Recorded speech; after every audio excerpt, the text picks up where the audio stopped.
Welcome to Finding Certainty with your host and U.S. Army veteran, Patrick Lang. Over the next hour, you'll learn from Patrick and his expert guests how to attract more certainty into your business and your life. Now, here is your host, Patrick Lang. Welcome to Finding Certainty. If this is the first time you've joined us, welcome to the family. If you're a recurring listener, we really appreciate your patronage. We have a special guest this week, a good friend of mine, Michael Fomkin. He is a dynamic figure in entrepreneurship, digital marketing, philanthropy. He's getting into AI and how it can help his clients and his colleagues. Michael is the co-founder of VIP Ignite Live. He's a best-selling author. He's the author of The Insider's Guide to the Entertainment Industry. The list goes on. Michael has won multiple awards, including 38 awards, including 6 Tony Awards. He backed the 2013 Tony Award-winning Broadway play, Vanya, Sonia, Masha, and Spike. Michael, thanks for being here. We really appreciate you being on Finding Certainty. Hey, Patrick, it is so great to be here today. And I just really want to thank you so much for the opportunity to be able to be here today and just be able to spend some quality time. Like you said, we've been friends for such a long time. And for those of you that may be just first joining in, I want to just let you know you are in the right place. Like, Patrick is absolutely amazing. He's been such a great influence and made such an impact, not only on my life, but on the clients that I work with. And he sent such a great ripple effect. Literally every time we talk with him, I just gain so much. So I am so honored to be here today, Patrick. Well, that's very nice of you to say, Mike. I really appreciate it. I always start out the show by sharing a couple of reasons why I've invited this specific guest to join us on Finding Certainty. And the first is that Michael is in a unique space where many, many people are trying to fulfill dreams. And I think of you as a dream maker, as a dream fulfiller, Mike. And you work with artists, you work with aspiring actors and models and dancers and those that are trying to make it big in entertainment. And you have decades of experience. You're trying to help them understand the industry, open up doors, et cetera, et cetera. We're going to get into how you do that, but I think it's a really unique role and a really important role because these are these kids' dreams, right? These are these people's passions, and you're helping them fulfill them. So that's the first reason I invited Michael. Second is he is a consummate businessman when it comes to marketing, when it comes to staying in touch with his clients and grooming and building those relationships and networking, and the list goes on and on. You're a big believer, I know, in investing in yourself. You do a lot of masterminds and so forth. So Michael is a fantastic example of how business should be done. And he's modeling that for these aspiring artists, because we both know we're going to talk about this today, about how you have to treat it like a profession, not just a pastime. If you truly want to be successful at something, you have to take it seriously. And so, again, thanks for being here, Mike. Looking forward to our conversation this morning. Absolutely. Really excited to be here. This is super exciting. Voice America. This is absolutely incredible to be here today. Well, we've had some big guests on, but you're definitely one of the biggest, one of the most prominent, in my opinion. So thanks for gracing us. So I always start out the show, though, with a little bit of background. Tell us where you grew up, maybe a little bit about your upbringing and what led you to where you are today. Now you're an icon in the entertainment industry. I mean, some of the connections you have, some of the opportunities you've been invited to be a part of are the stuff of dreams, right? Speaking of dreams, but tell us a little bit about who is Mike Fomkin and where do you come from? Well, I grew up in Brooklyn, New York, in a small little area called Greenpoint, Williamsburg, and it's very community. So this is, going back so many, many years ago, and there wasn't a lot of opportunities there. I always had an interest in, just like every other child, you want to be an actor, you want to, be famous and so forth. But the opportunities didn't really exist. And I wind up working in the food industry, starting off. I was very young. I was 14 years old. Local pizzeria, really nice gentleman. He's still around with us. He's older and retired, but gave me an opportunity to wash dishes. That was my opportunity at 14 years old to wash dishes. But I would work there for several years, and he would help me, obviously I would go finish high school and go on to college, but I would wind up learning everything there is to know about the restaurant industry. And every day I would come in and we'd talk, and we were super busy. He actually, his lineage was actually connected to one of the very first pizzerias ever in New York City. Like he was like his Wow. secret sauce, his recipes, like people came from miles around. And we would always talk. He didn't have any children, so I kind of guess became a little bit like his adopted son. So we'd talk about business. He'd always give me these, he's old Italian guy, and just these stories and just about business. Like he lived life to the fullest. And I would wind up, not only learning about the restaurant industry, but I learned about life. I learned about how to judge people, how to, show kindness, customer service, how to interact with people, and just a lot of wisdom. And I'd eventually, of course, when I came out of school, I worked in the watch industry. I wound up kind of leaving the restaurant industry. I worked in the watch industry, and I worked for a company called Tourneau. And at the time, the internet was kind of just on the cusp of being more known. And I wound up getting a job that we sold high-end watches. And I wound up working there for a few years. I wound up becoming the youngest manager of one of their locations. So we used to sell watches anywhere from $5,000 to $750,000, right? And so it was super high end. And I learned the art of like sales. I learned the art of appreciation of quality. So and my point in this is I wind up deciding to leave there. And I kind of really didn't know what I wanted to do with my life. I was married at the time. I had a young son on the way. And I always had this dream in the back of my mind to open up a restaurant that, that's something I would want to do. So I'd wind up going and opening up a restaurant. And I opened up my own pizzeria, and I was very young. I was like 22 years old, 23 years old at the time. I was literally so young. I used to negotiate with people when they would come in for prices. They would always ask, "Oh, where's your dad?" And I'd always like, "Well, my uncle's not here right now." And they would give me prices, and I'd pretend to make a phone call. And I would literally, "Oh, my uncle, he said, nope, you got to come down better on the price." So I was literally, because they were like, "You're too young to own a restaurant. Like, it's just impossible." Funny. And I did that for a while, but I took everything I learned from that initial person that was in my life, that mentor, that guide.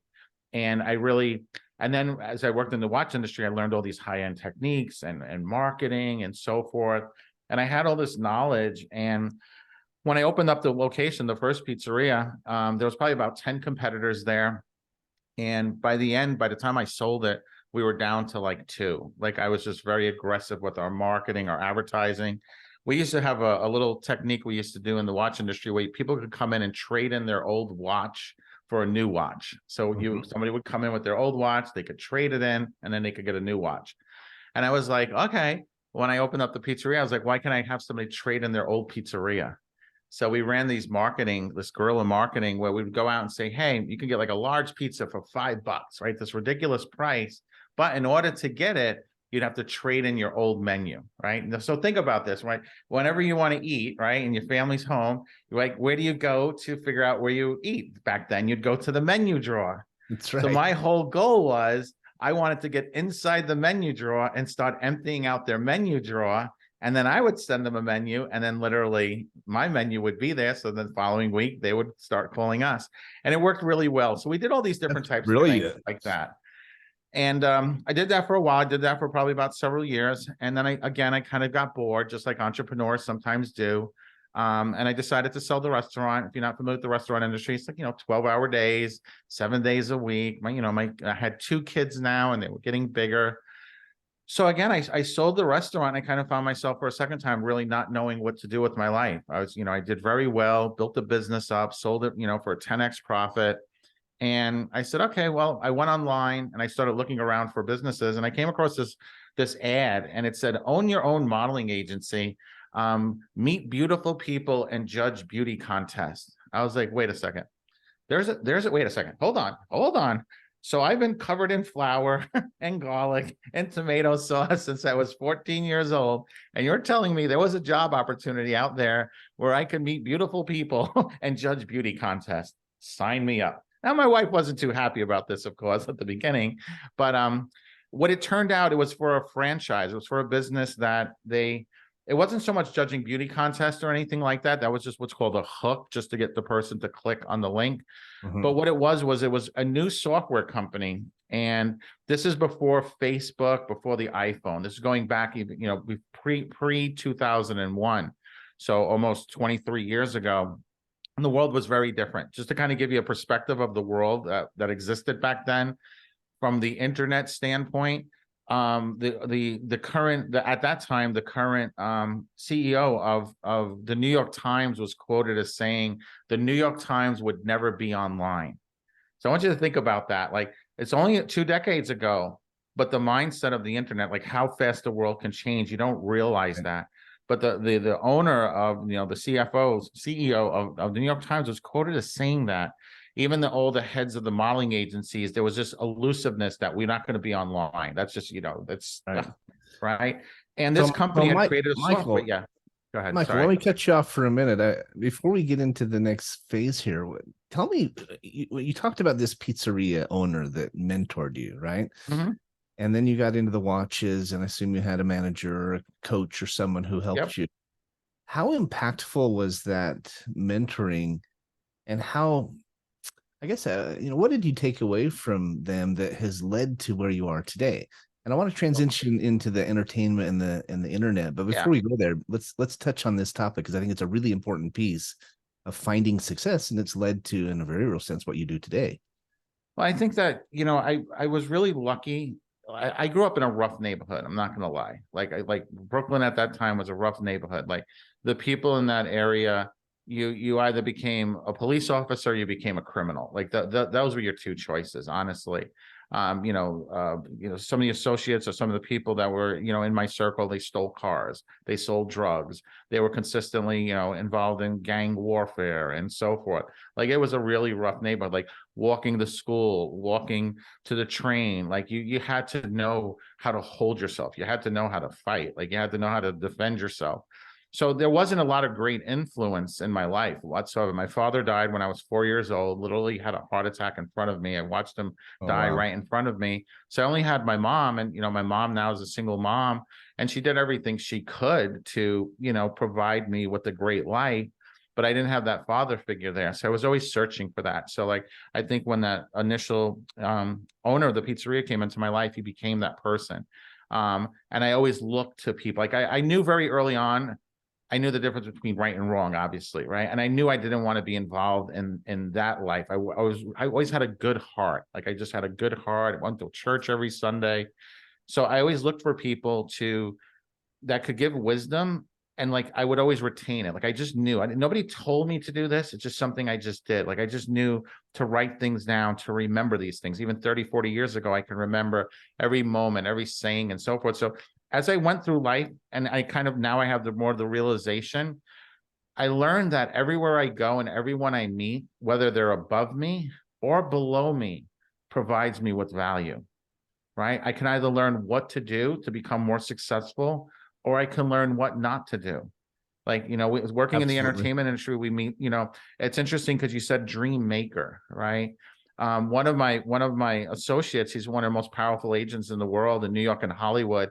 He literally has on his computer a sticker that says dream killer, a dream maker, dream killer, because his job is to kind of tell people why they're not going to make it.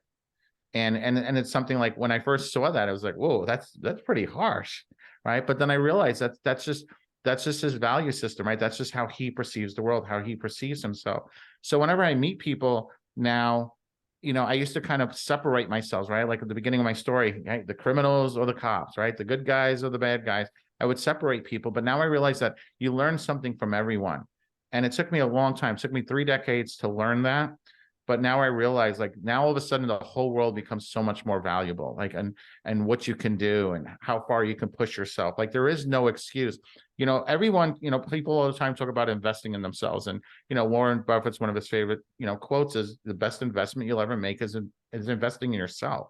I've invested close to probably 7 figures, a little bit above 7 figures, in my education and masterminds and trainings, traveling around the world, surrounding myself with the best people. And I've been in some incredible rooms, right? I've sat and I had dinner with the former president of the United States, right? And sitting there in this room with all these amazing people, you know, congressmen and senators and, you know, all these wealthy, successful people.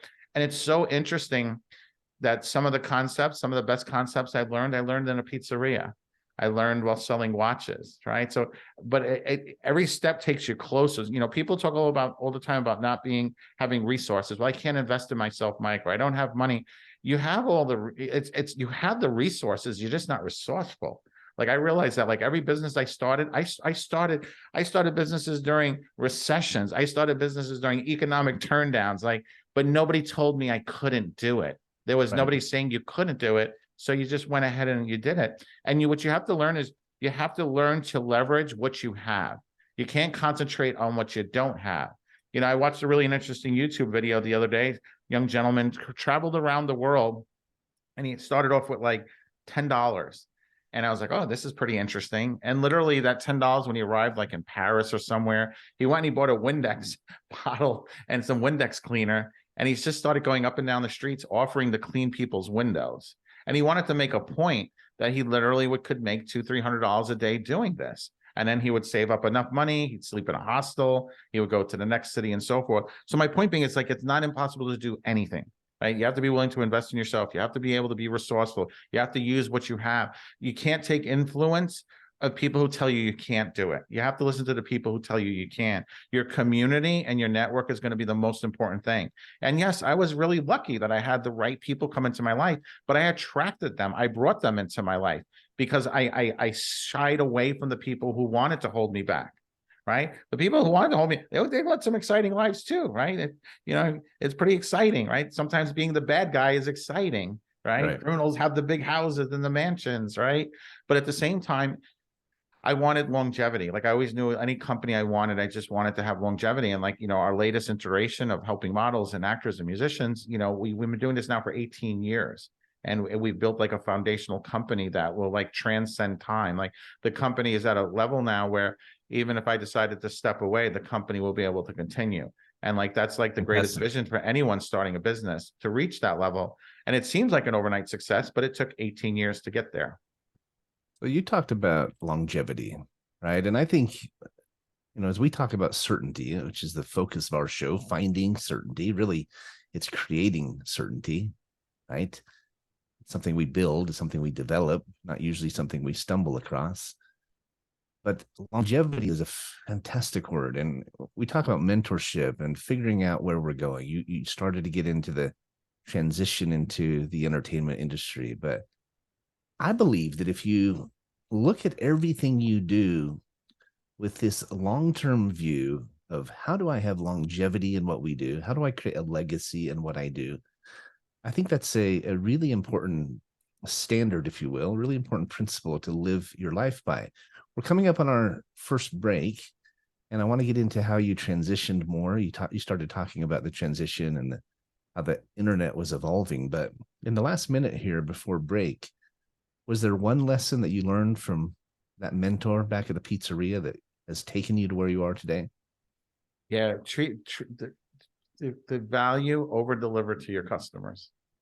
Give your customers the best value possible. Like just really over deliver. Like when you work in the restaurant industry, quality, consistency. Like every ingredient we use with the best. Like we would go out and get the biggest shrimp, the best sauces, like everything of the quality.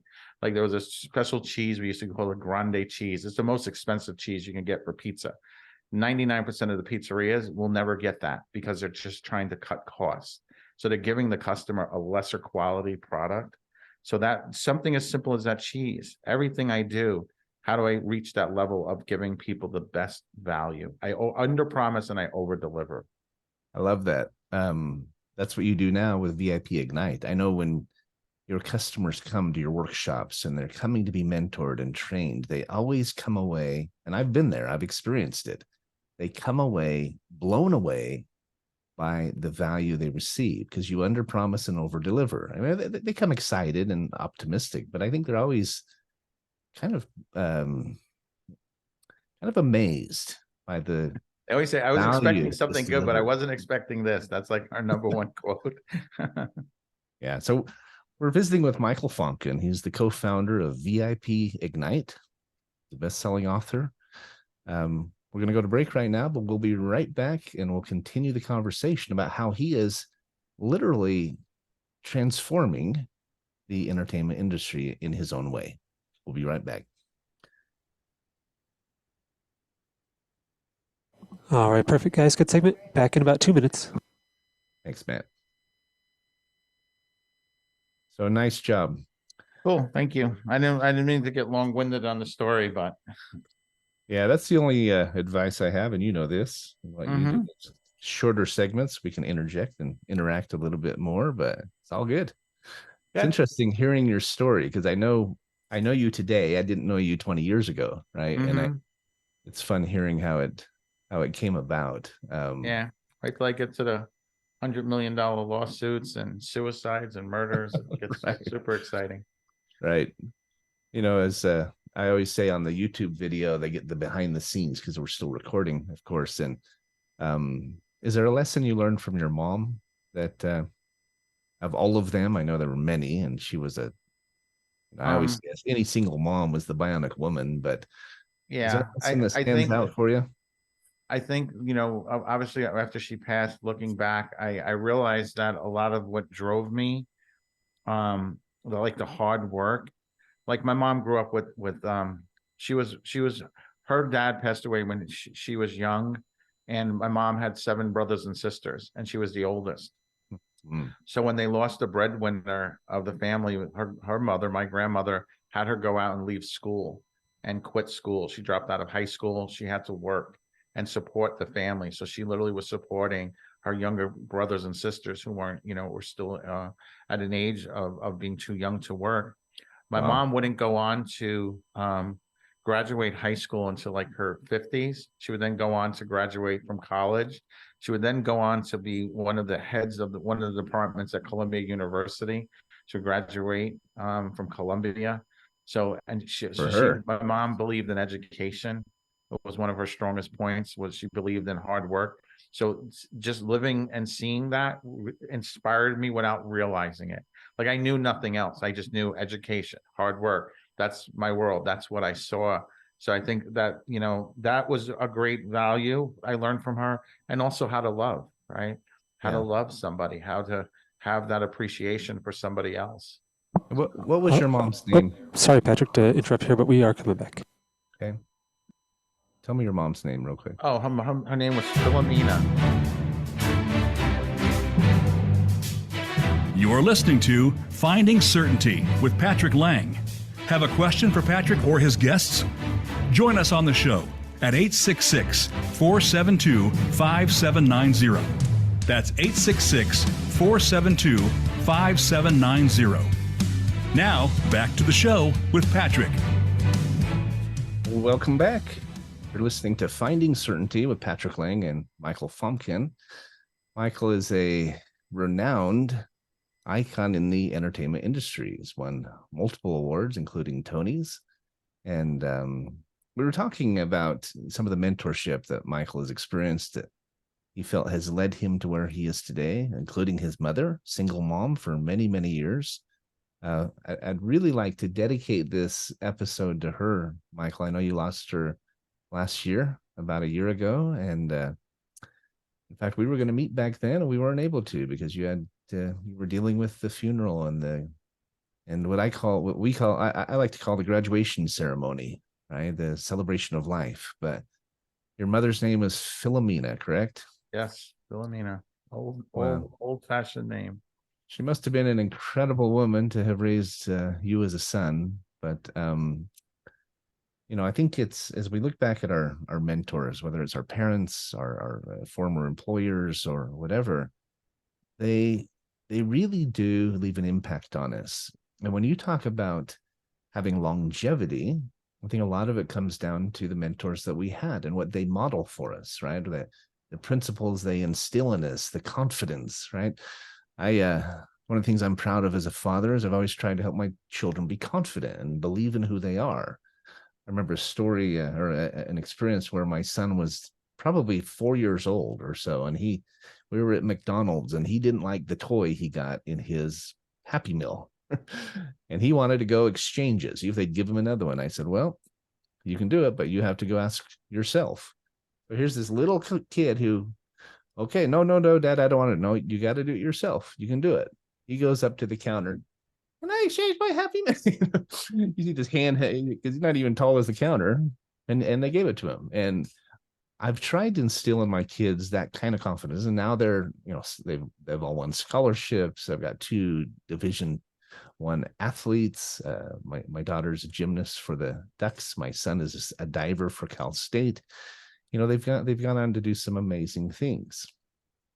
As you look at your mentors, and as you transitioned into this entrepreneurial world of your restaurant and then getting into the entertainment industry, was there something about the lessons that you learned that helped, I guess, serve as the wind beneath your wings? I've had that experience in my life. I'm sure you have as well. But is there something that stands out to you from those mentors that you feel helped you get to where you are? Like I stated earlier, so many great people came into my life and really inspired me. But at the same time, I've met people who, like when I got involved with the entertainment industry with that franchise I was speaking about earlier, one of the people who ran the company was absolutely brilliant. He was just, his mind was just, his ideas. Like I just literally couldn't not get enough learning from him, like just his ideas and how to run a company. But he would wind up being the reason the company would wind up going out of business. He just was like mismanaged things. And the company I invested in, they went from 0 to $150 million in less than 2 years. And to kind of give you an idea, because 150 million may not sound like a lot today, but at that time, it took IBM like 10 years to reach 100 million when they first started. So it was like an incredible feat that he did. But he didn't provide value. Like he was great at ideas, but he didn't provide value. And he hurt a lot of people. He wound up bankrupting the company. We wound up losing everything. I at the time had invested in I had owned 10 offices throughout the entire country. I had close to 5,000 employees. And literally I got this phone call one day that everything was gone. Like it was just gone. Just overnight. Yeah, just overnight. And, and for many, many years, I kind of hated him. Like I felt like everything I had, I lost because of him. And I still had an appreciation for his knowledge, but I just was like, why couldn't he just do things the right way? Like why, he just crashed and burned it for no reason. And I kind of had this hatred for him for many years. And about 2 years ago, I got a friend of mine who from that company called and he said, "Did you hear so-and-so committed suicide the other day?" And I was like, "What?" And he wind up, he took his car, parked it in the garage, turned on the engine, and he committed suicide. And I remember just sitting there for like an hour. I was remembering every dinner we've had together, sitting in his office, overlooking, time the corporate headquarters was in Orlando, and just having these conversations about the future. And just always in the back of my mind, I just was like, oh, he's like so close. He's just not doing this right. And then for him, realizing to reach a point of his life that nobody was there for him, like that he would literally end his life. And he was brilliant. Like he was like a Elon Musk, brilliant. And I was just like, I started thinking, why didn't he call me? Why didn't he call somebody? Like how could he do that? And, at the time I'd forgiven him. And I realized that everything I would later go on to have was because of him. Right. So instead of looking at him as somebody who took everything away, he gave me the knowledge, he gave me the tools, the resources to build my own company. So I want people to realize, like when I say like you learn something from everyone, you take value from everyone, like whether it's good or bad, it's how you use what you learn. Right. There's a famous story somebody once told me about being a lifeguard, working for the Coast Guard. Right. And it's your first day and you fly a helicopter. And you go out into the water and you get a call and there's people in the water, boat turned over. And when you get out there, you see people floating in the water and you realize there's more people in the water than there's room in the helicopter. And you can only save so many. By the time you come back to land and go back, these people will drown. And as your first day on the job, how do you decide whose life you're going to save? And this very valuable lesson, as you bring the helicopter closer to the water, something magic will happen. There will be people who will start swimming towards the helicopter. There will be others that won't. They literally in such a panic. They've just so lost that they just won't swim towards the helicopter. They won't try to be saved. And when I started so many businesses, I realized I have to understand that. I have to accept the fact that in the entertainment industry, the difference between being a dream maker or being a dream killer is I can only save the people that want to be saved. I can only save the people that are swimming towards the helicopter, that want to better their lives. I completely agree, 100%. In fact, I was just having this conversation yesterday with my VP of sales. See, we have affiliates across the country, coast to coast. And I was talking with her, and I actually mentioned it in our team meeting that I spend my time with the people who are blowing my phone up. There are reps who I never hear from, right? There are those who doing their own thing. I mean, they're all independent contractors, so I don't manage them, but I do lead them. But I spend my time with about 10% of them because they're the ones who are swimming toward that helicopter, right? They're the ones who are asking for my help and asking to be mentored and wanting to do one-on-ones. And it's a true principle, right? You have to be selective. You only have so much time and only so much bandwidth and resources. You have to be selective where you use it. And I want to give it to the people who are asking for it. Absolutely. So let's move on to this transition, because this time passes quickly, but this transition from pizza and watches, which are it's interesting because they're very different industries, but you learned lessons from them both. But then you started getting into the entertainment industry. And where did the franchise lead, and how did it lead to where you are today, to VIP Ignite? And let's talk a little bit about what VIP Ignite is. I've alluded to it, but do you mind just explaining how you got here and what you do? I'll give you the nice abridged version. So I invested in a company that had created a technology to help promote talent online. So the very first one, so they were the Amazon.com of technology for agencies to be able to work with talent. So if you think about like, how does somebody needs they call a modeling agency, they're, Versace, they need a girl, blonde hair, blue eyes, 5'6" to 5'8". How do you get that information over, right? From a roster of girls you represent or guys, or I need somebody for a movie. In today's world, it's databases. You submit out their photos, everything's sent in an email in seconds. That didn't exist 23 years ago. Sure. That technology did not exist. They were the ones who created that technology. They created a technology at a time when most agencies didn't actually have computers. Okay, that's how different the world was. So it's more of a business selling software. It was more of a SaaS business. They did really well. But obviously, like I said, there was some issues with accounting and how the company was mismanaged. They had a very high burn rate because they were consistently trying to promote this and so forth. Company imploded. They went out of business. And at the very end, right before they went out of business, they had this concept of doing events. And it was just pretty much like, hey, we want to bring agencies and talent together. We can pitch the software. It'll be great and so forth. And the company never got the chance to do that. So when the company exploded, imploded, I was stuck with leases and employees, and I had to unwind all of this. Like I was just like literally like I had 5,000 employees I was responsible with. I had 10 offices throughout the United States.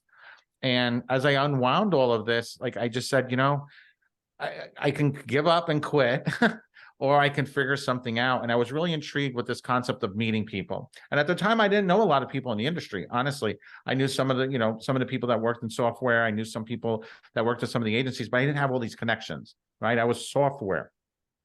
So I decided I wanted to do an event. Didn't know what I was doing, but I just knew I was going to do it. And I literally, I ran an ad on Craigslist and I said, hey, I'm hosting an event in New York City. I'm looking for people in the modeling industry, the TV, film, fashion industry. We're going to serve lunch. You'll be compensated for your time. And oh, by the way, you must love kids. Literally the simplest ad, like just threw it out there, right? Just put it out. I worked with what I had. I started building a small website to kind of, create the idea of the company and, meet people, get connections. It's not about who knows you, right? Through all these different marketing ideas together, put this ad up. And literally the next day I got 40 responses. And I opened up these emails and I was like, oh my God. I was like, my partner, Alicia, I was like, check this out. I was like, this guy helped produce Michael Jackson's Thriller album. Oh my God, this person was on The Human Weapon.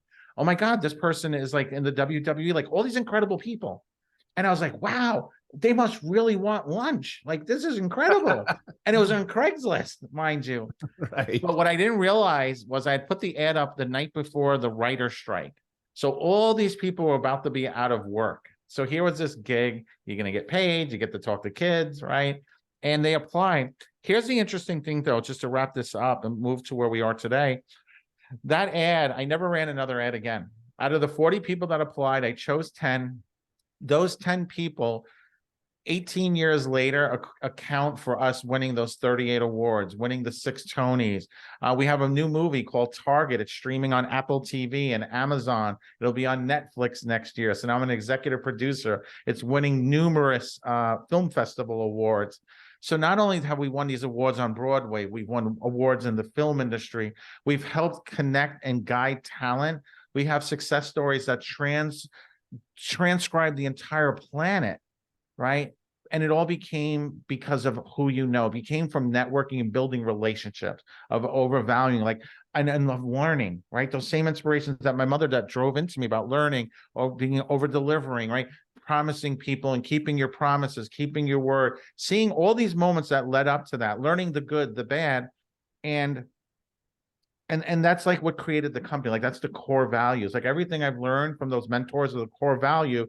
And that's exactly what our company does, is we introduce people to mentors, but we introduce people to the highest level mentors. Well, you do. And when I refer to you as the dream maker, it's not always what you know, it's who you know, as they say, right? It's And who very knows you. much And who knows you. who you know and who knows you, and understanding how to put your best foot forward when you meet those key individuals. You know, I was at your event last year. You asked me to speak, actually, right? I spoke about how to treat your passion like a business, how to treat it like a profession. We shared several approaches to doing that. But you talk at length and you share and train and model for your clients, for your colleagues, how to do exactly that. How to make sure when you get that shot, because it can be one introduction that can change your entire career. How do you make sure you make that good first impression, right? I think it's so interesting what you do, because there are all these young, they're not all young. I mean, but aspiring artists and actors and our most successful talent. She's 61 years old. She was a church secretary making $30,000 a year. She now books out $30,000 a day. Fantastic. Yeah. But as they come to you, they have this passion, right? They have this dream. And what you do, in my opinion, correct me if I'm wrong, but what VIP Ignite does is it accelerates their learning curve. It helps them avoid the pitfalls. It gives them shortcuts. It teaches them how to make sure they take advantage of that opportunity when it comes. You've taken all your years of experience and you're condensing it into a very short period of time to make sure your clients don't make the same mistakes you've made and others have made. What would you say to that? What would you add to that? Am I on the right track to find? Yeah, 100%. Like, imagine you wanted to learn, a sport, right? You want to learn how to play a great football. You can study it on your own. You can buy books. You can watch YouTube videos. You can, go to football camps, right? There's all these different products out there that you can get to help you, but it doesn't mean it's going to make you a great football player. But imagine if you could cut through all the fat and get down to what it really makes a key player. And it was somebody like a Tom Brady who said, listen, for the next 6 months, I just retired, one of the greatest football players ever, and I'm going to teach you how to become a quarterback. How much do you think you could learn in those 6 months from Tom Brady training you versus trying to do it on your own or working with somebody below that level of success? 100%. Right? 100%. That's what we do. We bring in the vice president of Warner Brothers Casting, right? I want to hear it from him. Like, I was on Conversations the other day with the VP of Paramount talking about where AI is headed, how this will all play out in the next, several months and several years. So it's having access to some of the most powerful people on the planet within your lane, within that TV, film, fashion, and music industry lane. You can chase artists around, you could be a fan, or you could be in the room where decisions are made. And that's what we do, is we bring people into the room where the decisions are made, and we prepare them and train them with the best people in the world. That's why we have a 98% success rate, but we qualify people. So it's not like you couldn't hand us a credit card and just, hey, I want to show up. Like, we work with people who are aspiring, they've reached a certain level of success and they've gotten stuck, and we show them how to get unstuck. That's fantastic. We're up against our next and last break. We're visiting with Michael Fomkin. He's the owner of VIP Ignite, co-founder, co-owner. Also, you own one of the fastest growing talent agencies in the country, Truth Management. Yep. Let's talk about that when we come back from break, but don't go anywhere. We'll be right back. All right, perfect, guys. All clear. Back in 2. Thank you, Matt. Yeah, I love what you do, Michael. Thank you. You appreciate the honor of being here today and being able to share, my message and just sharing a little bit of that. I think it's really great too, because it's like, as I talk about it, it gives me the appreciation and the gratitude and blessing to realize how far I've come, and kind of inspiring me to take things to an even higher level. Right. Well, you're a great example of someone who is paying it forward. I mean, sure, your clients pay a fee to attend your workshop and be mentored by you, but you could stop right now. I mean, you don't need to work anymore. You could retire. You could go sit on a yacht, but you're not. You're paying it forward, and you're mentoring these young and aspiring students, and that's talk about longevity. I like the word legacy. I think they go hand in hand, and that's exactly what you're doing. Yeah. It's fantastic. Can we talk about your connection down in Florida, or is that a taboo subject right now? I'm open with it. I don't. It would be kind of like a little bit of more of an opinion. We all know we all know the good news and the bad news, and my friend overcomes everything. I can talk a little bit about just the opportunity and just like, the conversations and so forth. So it's neither going to the left or to the right, and just having the appreciation of that. I can tell, like, the way I explained it to my audience, the reasons why I was involved with that, because that's just who I am. I'm never going to allow other people's opinions to hold me back, because if I did, I would be doing everyone I've ever worked with and everyone I've ever known an injustice by falling to the wayside and just living my life based upon somebody else's opinions of how I should live. All right, 10 seconds. Thank you, Matt. I have a couple questions. Yeah.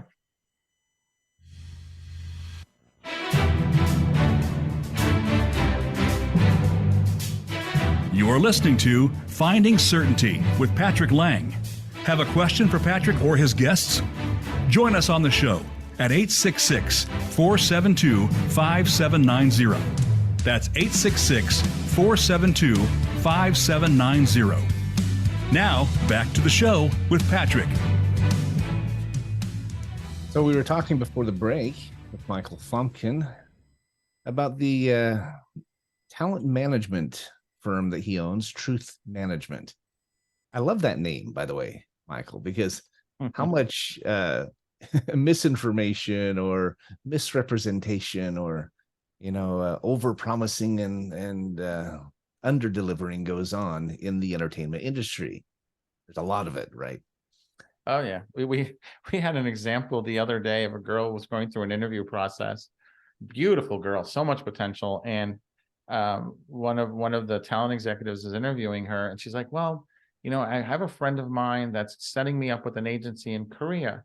And right away, right off the bat, we're like, okay, well, there's lots of agencies in Asia that hire girls from here, but they're always done through agencies. Like you just don't find somebody, oh, we're going to fly you to Korea. It just doesn't work that way, right?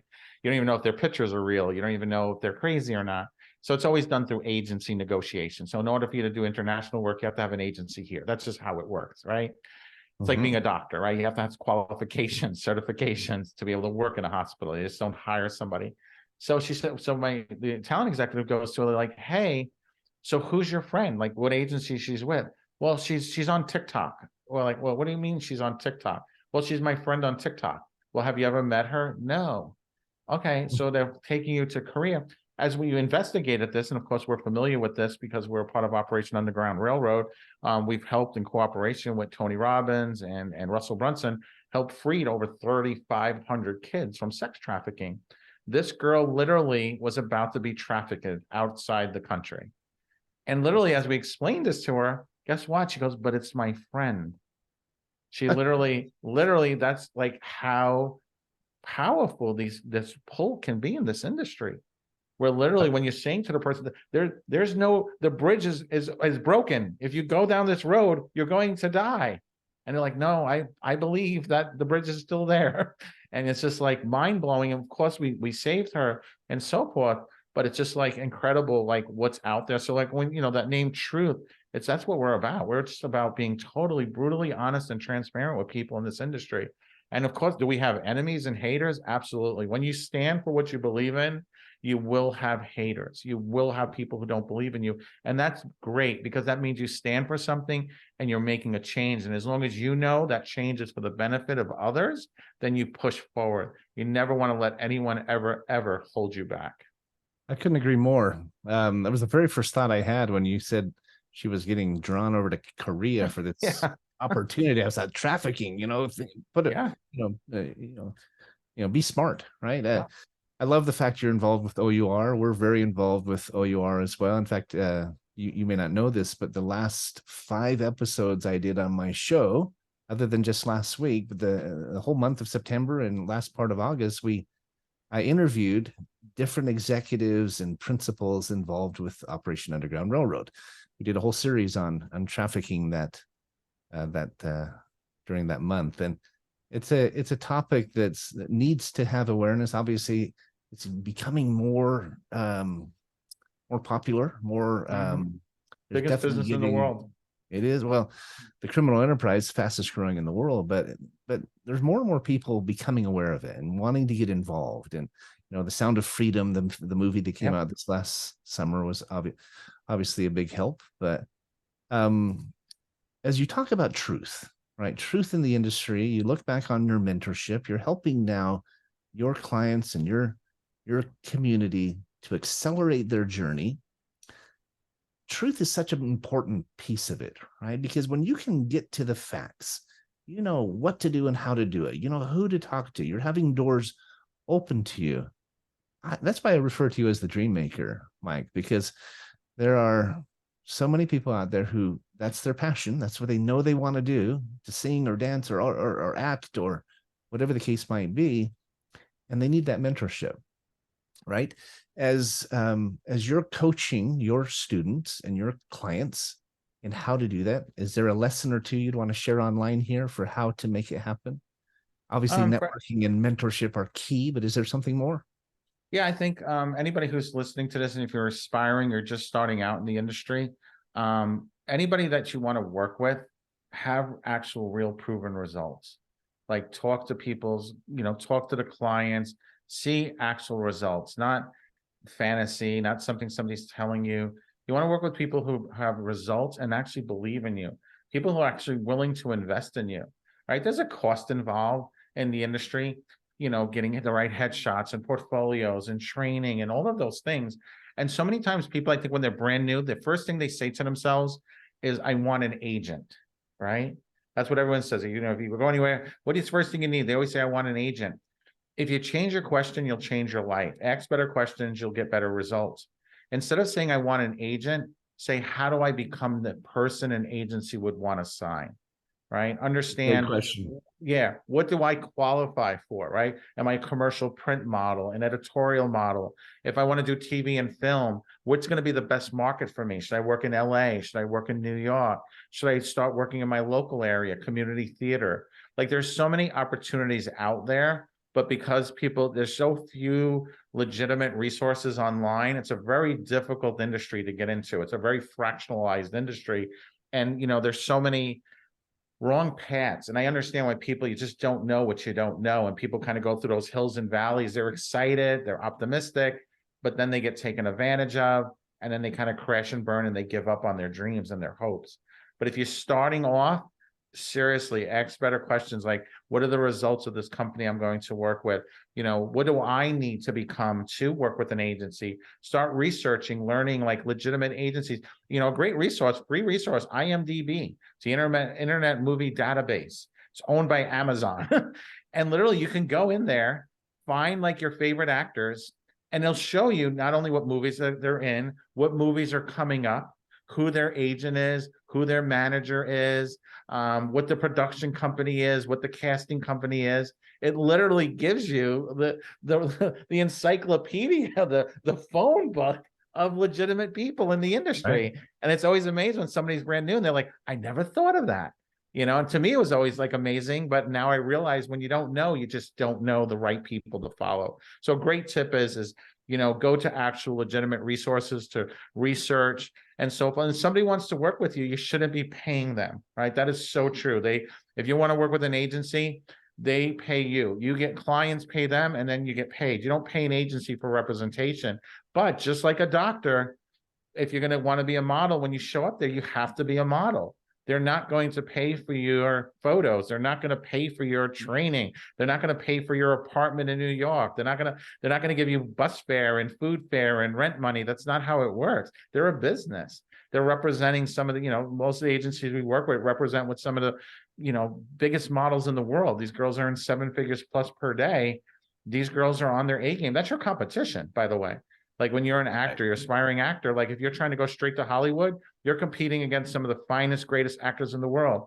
Understand the Stella Adler technique of acting, understand method acting, like have a monologue prepared. Like, again, you need to be the person these companies would want to work with. And if you're not at that level, or you're like, oh my God, what is Mike talking about? That's a lot of jargon there. Then you need to start on square one, right? Just like Dorothy. She made it to Emerald City. She got home, but she had to start on that very first brick. What we do is we help accelerate that, of course, because we put you in contact to work with, the head of Stella Adler, one of the finest acting schools in the world. Our coaches train people such as Meryl Streep, Al Pacino, and so forth.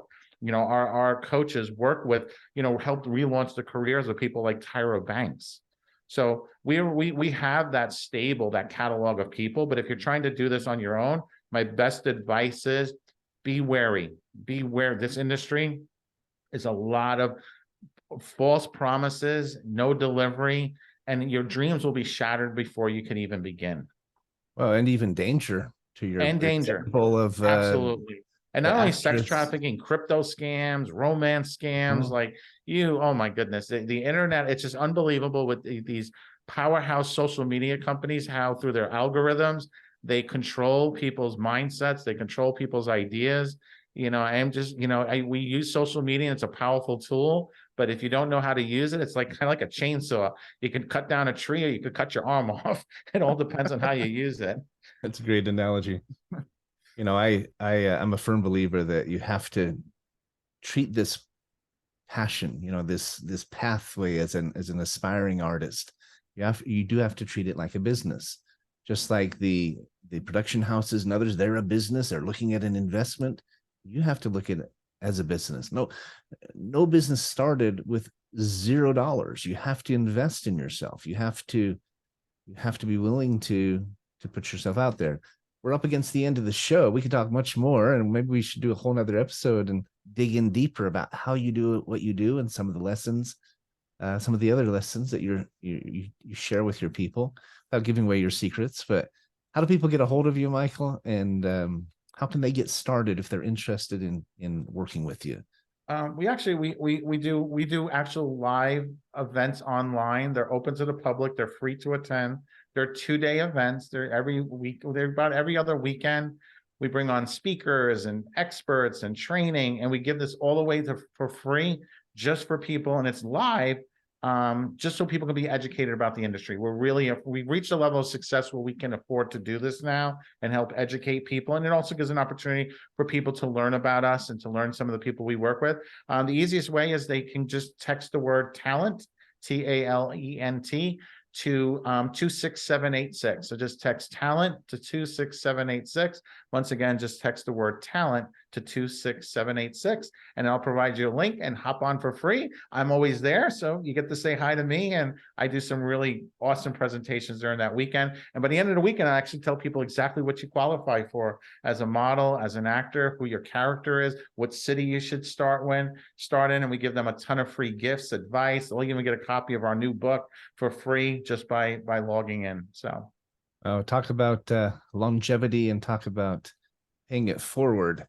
We appreciate what you're doing, Mike, to contribute to the industry. I mean, it's an industry we all enjoy, we all benefit from, and without a steady stream of new talent and up and coming artists, it's not going to last. And so I think we're all indebted to you for the work you and Deneen and Alicia, your partner, and others are doing. Really appreciate your efforts, and I appreciate your heart, because it is something you are paying forward. It's something that you're aspiring this next generation with, and means a lot. So thanks for all you do, my friend, and congratulations on all your successes. I mean, you've had you've even been designated to the Presidential Council for Entertainment. You've got so much happening. But congratulations. We're really proud of you. I appreciate that too. And we definitely have to talk about the president on the next one. I got some exciting stories I can share with that. But again, it was such an honor to be here today. And I think everything you're doing, the show, giving a voice to people and just sharing such a great message is so impactful. And I can't wait for this to drop and share this with our entire community this weekend. Make sure that everyone subscribes and listens to this show. So great. I'm proud to be here. Appreciate you, Michael. You're a good friend, and I wish you the very best. Awesome. Thanks for being here on Finding Certainty. Have a great weekend, and we'll see you next week. Take care. All right, awesome job, guys. All clear. Good show. Thanks, Matt. Yeah. So All right, you both have a great weekend. Yeah, you as well. Thanks. Thanks. We're still recording, Michael. Is there anything you wanted to add before we turn the YouTube version off? No, it was great being here, and just for people, like I said earlier, don't ever let anyone hold you back. Like you are the sum of the 5 people you surround yourself with, and there's nothing that there's everything in the world that should have held me back. I overcame it. Like obstacles are just the path to success. Like never shy away from obstacles. I look, right now we're currently developing some new software, and there's a lot of obstacles when you're doing software development. But each one of them is because I don't use the word obstacle myself. I use the word challenge. I'm like, oh, we have 3 challenges today, guys. Let's go get this. So it's like the words you use is the life you're going to lead. You're going to say everything is challenging, everything is hard, then that's going to be your life. But if you say that everything in life is a challenge or an adventure, then that's the life that you're going to lead. So I agree. I remember I was a young man and went to talk to our supervisor, and instead of saying we have a problem, I said we have a challenge. And he stopped me and he said, I'm glad you used that word. Most people come in and they say, we have a problem, right? Yeah. But they're either a roadblock or a speed bump, right? Yeah. And I love your story of the guy in Paris with the bottle washing windows, because he took nothing, $10, and turned it into a business and was able to travel Europe. And such a great example of how we have more resources available to us than we think we do. And oftentimes we just need to be a little more creative, or a little more proactive, a little more assertive, perhaps. We need to realize I might not know the person I want to meet, but who do I know who knows somebody who might know that person? It's the 6 degrees of separation, as they say. I'm a big believer in that. I've seen the same thing. And what's interesting is you take that approach, that attitude of what else can I do, it has an amazing ability of creating this snowball effect and creating ripple effects that just continue. But if you don't ever throw that pebble in the lake, those ripple effects are never going to happen, right? So always a pleasure, my friend. I'm glad we were able to finally get you on. I know you've been busy, and again, my condolences for the loss of your mother, Philomena. The show is for her. Thank you so much. Absolutely. Take care of myself, or take care of my friend, and let's do another episode. I'd love to have. I would love to. I've only had one other guest on twice. He was a crypto expert who there was just too much to talk about, but I think you fall in that same category. There's just so much to talk about. Look at your schedule. Let's get you back on in the next Yeah, month. absolutely. I'll have my assistant make that happen. All right. Take care, my friend. All right. Thank you, buddy. Bye, guys.